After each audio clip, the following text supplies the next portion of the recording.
Shalom Bapak Ibu Saudara sekalian, jumpa lagi di siang hari ini dalam renungan firman Tuhan. Untuk itu, mari kita berdoa. Allah Bapa di surga, kami mengucap syukur di siang hari ini kami diberi kesempatan kembali untuk merenungkan firman Tuhan. Untuk itu, sertailah kami, berikan mata hati dan pikiran kami terbuka untuk firman-Mu. Biarlah namamu saja yang dipermuliakan. Amin. Bacaan firman Tuhan kali ini diambil dari Yakobus 5 ayat 13 sampai 16. Ayat 13, kalau ada seorang di antara kamu yang menderita, baiklah ia berdoa. Kalau ada seorang yang bergembira, baiklah ia menyanyi. Kalau ada seorang di antara kamu yang sakit, baiklah ia memanggil para penatua jemaat, supaya mereka mendoakan dia serta mengolesnya dengan minyak dalam nama Tuhan. Dan doa yang lahir dari iman akan menyelamatkan orang sakit itu, dan Tuhan akan membangunkan dia. Dan jika ia telah berbuat dosa, maka dosanya itu akan diampuni. Karena itu hendaklah kamu saling mengaku dosamu dan saling mendoakan, supaya kamu sembuh. Orang yang benar, bila dengan yakin didoakan, sangat besar kuasanya.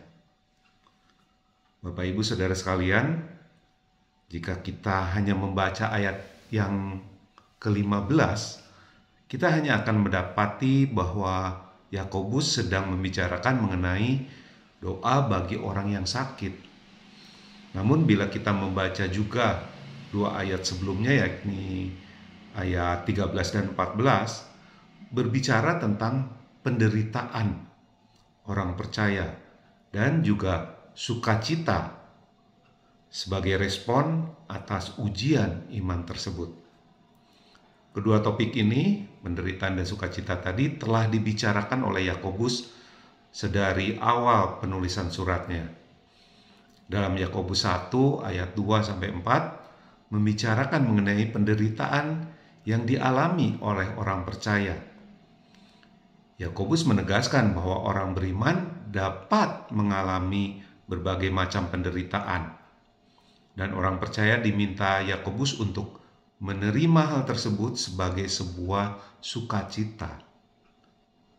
Penulis surat ini mengajak jemaat Kristen untuk melihat pengalaman penderitaan sebagai pembelajaran dan melihat jauh dan dalam ke depan, sehingga percaya bahwa setiap penderitaan merupakan sebuah ujian iman yang akan membuat orang-orang Kristen menjadi seorang yang lebih matang, lebih dewasa, tangguh, juga menjadi taat dan setia pada Tuhan. Tidak semua orang Kristen dapat perspektif yang benar. Yakobus menegaskan bahwa iman sejati yang mereka miliki akan menolong mereka untuk percaya bahwa Allah sumber kebaikan bagi manusia.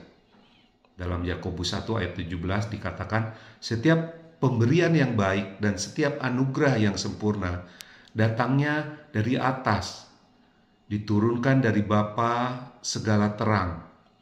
Padanya tidak ada perubahan atau bayangan karena pertukaran. Dan kemudian Yakobus menolong mengingatkan mereka untuk tidak menyalahkan Tuhan atas penderitaan mereka. Dalam Yakobus 1 ayat 13 dikatakan, apabila seorang dicobai, janganlah ia berkata pencobaan itu datangnya dari Allah. Sebab Allah tidak dapat dicobai oleh yang jahat, dan ia sendiri tidak mencobai siapapun. Dan belajar untuk menghidupi apa yang mereka percayai dengan hidup dalam penyerahan diri yang total pada Tuhan. Yakobus 1 ayat 12, berbahagialah orang yang bertahan dalam pencobaan, sebab apabila ia sudah tahan uji, ia akan menerima mahkota kehidupan yang dijanjikan Allah kepada barang siapa yang mengasihi Dia. Bapak Ibu Saudara sekalian, selain mendoakan orang sakit, Martin Luther, Bapak Reformasi Gereja, percaya bahwa doa-doa dalam kitab suci dapat menolong orang Kristen untuk belajar berdoa sekaligus berdoa dalam iman. Itulah sebabnya ia mendorong supaya doa-doa dalam Alkitab itu diadaptasi dalam doa jemaat. Termasuk dalamnya bagi mereka yang sedang sakit. Luther nampaknya percaya bahwa saat seorang Kristen menaikkan doa yang diajarkan dalam kitab suci tadi, maka orang tersebut pada saat yang sama mendengarkan firman Tuhan. Iman lahir dari pendengaran akan firman Tuhan. Maka doa-doa yang diadaptasi dari firman Tuhan dapat membangkitkan iman. Mendoakan kesembuhan adalah hal yang penting. Namun membangkitkan iman dari orang yang sakit itu jauh lebih penting. Dalam konteks sejarah penebusan, gereja perlu menyadari pentingnya pelayanan terhadap orang sakit. Perlu diingat juga bahwa berdoa atau mendoakan bukanlah semata-mata kewajiban atau tanggung jawab para penatua, melainkan juga sebagai hak bagi anak-anak Bapa. Hak untuk menyampaikan keinginan harapan pada Sang Maha Pengasih Bapa kita di surga. Sering juga dikatakan doa adalah nafas orang Kristen. Dalam ayat 16, doa syafaat sangat penting.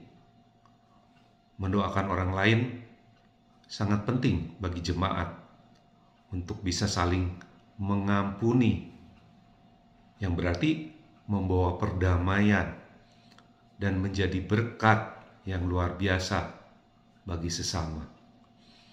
Namun bukan saja melalui pelayanan doa, tapi juga hal-hal lain dapat menyaksikan perhatian dan kasih Allah bagi mereka yang lemah dan menderita, serta untuk membangkitkan iman mereka yang sakit. Melalui kesaksian gereja dalam memperhatikan umatnya, dunia sedang menyaksikan karya dan pekerjaan Allah. Selamat melayani dengan berdoa. Tuhan Yesus memberkati. Terpujilah nama Tuhan. Amin.